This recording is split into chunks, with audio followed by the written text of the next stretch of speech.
پہلا ادب بات چیت کا یہ ہے کہ بلا ضرورت بات چیت نہ کی جائے. یہ پہلا ادب ہے. زبان میں ہڈی نہیں رکھی اللہ نے، چلتی ہے چلتی ہے چلتی ہے، کبھی تھکتی نہیں ہے. شریعت کہتی ہے کہ اس کا ذمہ دارانہ استعمال کرو، بلا ضرورت بولا نہ کرو، بلا ضرورت بات چیت نہ کیا کرو. زبان پھسلتی بہت ہے، زبان کی لغزشیں بہت ہیں. زبان چلتی رہے گی، گناہ ہوتے رہیں گے. کبھی کسی کی غیبت کرے گی، کبھی کسی کو گالی دے گی، کبھی جھوٹ بولے گی، کبھی کسی کا مذاق اڑائے گی، کبھی کسی کا استہزاء کرے گی، کبھی کسی کی تحقیر کرے گی، کبھی کسی کی تذلیل کرے گی، کبھی کسی کو کمتر دکھائے گی، کبھی کسی پہ تنقید کرے گی، کبھی کسی پہ تبصرے کرے گی. زبان کا استعمال ضرورت کی حد تک رکھو، بلا ضرورت بات نہ کیا کرو. آپ صلی اللہ علیہ وسلم نے کیا کہا؟ من کان یؤمن باللہ والیوم الاخر فلیقل خیرا او لیصمت. جو اللہ اور یوم آخرت پہ ایمان رکھتا ہو، یعنی جو واقعی مومن ہو، اسے چاہیے کہ بولے، اچھی بات بولے، ورنہ خاموشی اختیار کرے. تو پتہ چلا پہلا ادب یہ ہے کہ انسان بلا ضرورت نہ بات کرے، بلا ضرورت نہ بولے. دوسری بات کرنے سے پہلے انسان کو سوچ لینا چاہیے کہ میں کیا بولنے جا رہا ہوں. جسے اردو زبان میں کہتے ہیں پہلے تولو اور بعد میں بولو. پہلے تولو بعد میں بولو. پہلے بول کر بعد میں تولنے والا ہمیشہ پچھتاتا ہے کہ میں جو بات کہنے جا رہا ہوں کہاں تک صحیح ہے اور کس صحیح طریقے سے کہنے جا رہا ہوں، صحیح الفاظ اور صحیح تعبیر اختیار کر رہا ہوں کیا. جائزہ لے لو.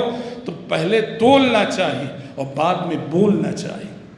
اور ایک ادب یہ بھی کہ جب بھی بات کرو تو کہا گیا کہ دھیمی آواز میں بات کرو. ایک ہوتا ہے تقریر کرنا، خطبہ دینا، درس دینا، یہاں بلند آواز سے بولنا ضروری ہوتا ہے. ایک ہوتی ہے بات چیت. آپ مجھ سے بات کر رہے ہیں، میں آپ سے بات کر رہا ہوں گھر میں، کمرے میں. شریعت کہتی ہے کہ دھیمی آواز میں بولا کرو.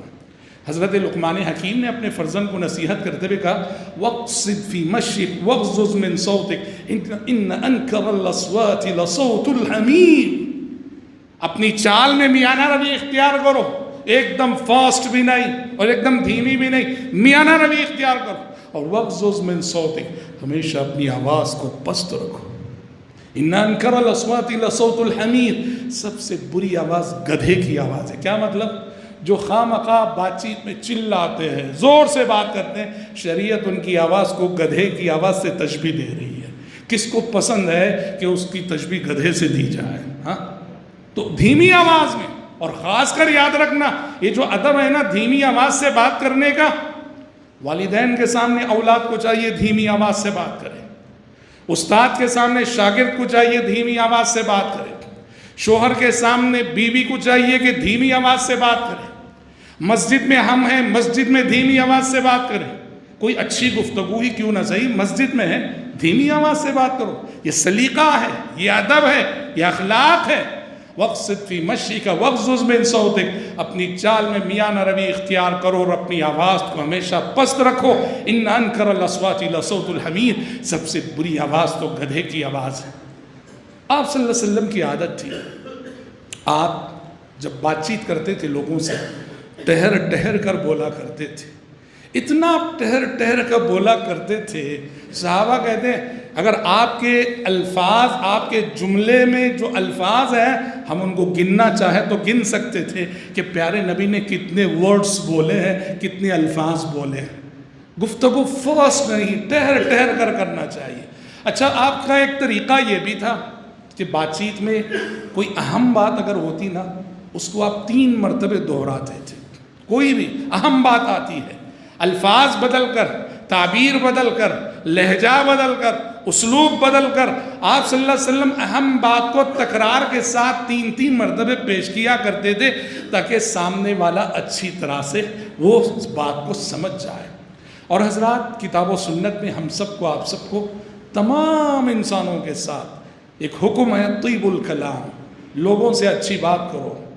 قرآن نے بنو اسرائیل سے جو عہد و پیمان اللہ نے لیا اس کا ذکر کرتے ہوئے کہا اللہ نے بنو اسرائیل سے پوری قومی سطح پر ایک وعدہ لیا. اس میں جو باتیں تھیں اس میں سے ایک بات یہ تھی وَقُولُوا لِلنَّاسِ حُسْنًا، کہ سبھی لوگوں سے اچھی بات کرو گے، وعدہ کرو، عہد و پیمان کرو. یہ کتنا اہم معاملہ ہوگا کہ اللہ نے پوری یہ قوم سے وعدہ لیا. طیب الکلام، اچھی بات کرنا. اور حدیثوں میں کہا کہ الکلمۃ الطیبہ صدقہ، اچھی بات بھی ایک صدقہ ہے. تو زبان درازی سے بچنا. زبان درازی اچھی چیز نہیں. اولاد والدین کے ساتھ زبان درازی کرے، بیوی شوہر کے ساتھ زبان درازی کرے. زبان درازی اچھی صفت نہیں. زبان دراز انسان اللہ کے نزدیک سخت ناپسندیدہ انسان ہے. انسان منہ مرا رہے وہ اس کی آخرت کے لیے بہت اچھا ہے. خاص کر عورت کے سلسلے میں پیارے نبی نے یہ اشارہ کیا ہے، عورت کی بہت بڑی کمزوریوں میں سے کمزوری اس کی ٹیڑھی میڑھی زبان. آپ نے کہا عورت پسلی کی ہڈی سے بنی ہے، اور پسلی کی ہڈی ٹیڑھی ہوتی ہے، اور پسلی کی ہڈی میں سب سے جو اوپری حصہ ہے وہ زیادہ ٹیڑھا ہوتا ہے. اس حدیث کی شرح کرتے ہوئے مشارحین لکھتے ہیں پیارے نبی نے یہ جو کہا کہ پسلی کی ہڈی کا سب سے اوپری حصہ زیادہ ٹیڑھا ہوتا ہے، اوپری حصے سے مراد عورت کی زبان کی طرف اشارہ ہے. اور وہ ہر عورت ایسی نہیں ہوتی، لیکن جن عورتوں کی زبان تیز ہوتی ہے وہ جب زبان درازی پہ اتر آئیں تو الامان والحفیظ محلے کے مرد جا کے کمروں میں دب کے بیٹھ جاتے ہیں.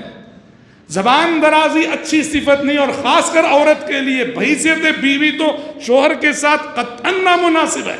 اور یہ ایسی صفت ہے، ایک صحابی نے اپنی بیوی کی زبان درازی کی شکایت کی، اللہ کے نبی میری بیوی بہت زبان درازی کرتی ہے. تو پیارے نبی نے کہا طلاق دے دو. پھر مطلب یہ ہوا اگر بیوی زبان دراز ہے، بات چیت میں شوہر کا لحاظ نہیں کرتی، رشتوں کا لحاظ نہیں کرتی، قینچی کی مانند اس کی زبان چلتی ہے، تو یہ عورت کی ایسی کمزوری ہے جس کی بنیاد پر اس کو طلاق دینا جائز ہو جاتا ہے اسلام کی نظر میں. سمجھ رہے ہیں؟ تو زبان درازی وہ عورت ہو، وہ مرد ہو، وہ چھوٹے ہو، وہ بڑے ہو، کسی کے لیے اچھی نہیں. بھائی زبان اچھی رکھو. اچھی بات کرنے میں کیا جاتا ہے، کیا خرچ ہوتا ہے؟ سلیقے کی بات کرو. وَقُولُوا لِلنَّاسِ حُسْنًا، رب کا کلام ہم سے کہتا ہے لوگوں سے جس سے بھی وہ کسی بھی مذہب کا کیوں نہ ہو ہمیشہ اچھی بات کیا کرو. وَقُولُوا لِلنَّاسِ حُسْنًا. گالی گلوچ سے بچنا. ذرا غصہ آیا، ذرا ٹینشن آیا، زبان پہ گالی آ گئی، یہ اچھا مسلمان نہیں. صف اول کی پابندی کیوں نہ کر لے نمازوں میں، غصہ آتے ہی زبان ان کنٹرول ہو جائے، زبان پہ گالیاں آ جائے، یہ اچھا مسلمان نہیں ہو سکتا. گالی گلوچ کرنے والا مومن ہو نہیں سکتا. آپ نے کہا سباب المسلم فسوق، مسلمان کے ساتھ گالی گلوچ کرنا یہ فسق ہے، فاسق ہے، فاجر ہے وہ شخص جو گالیاں بکتا ہے.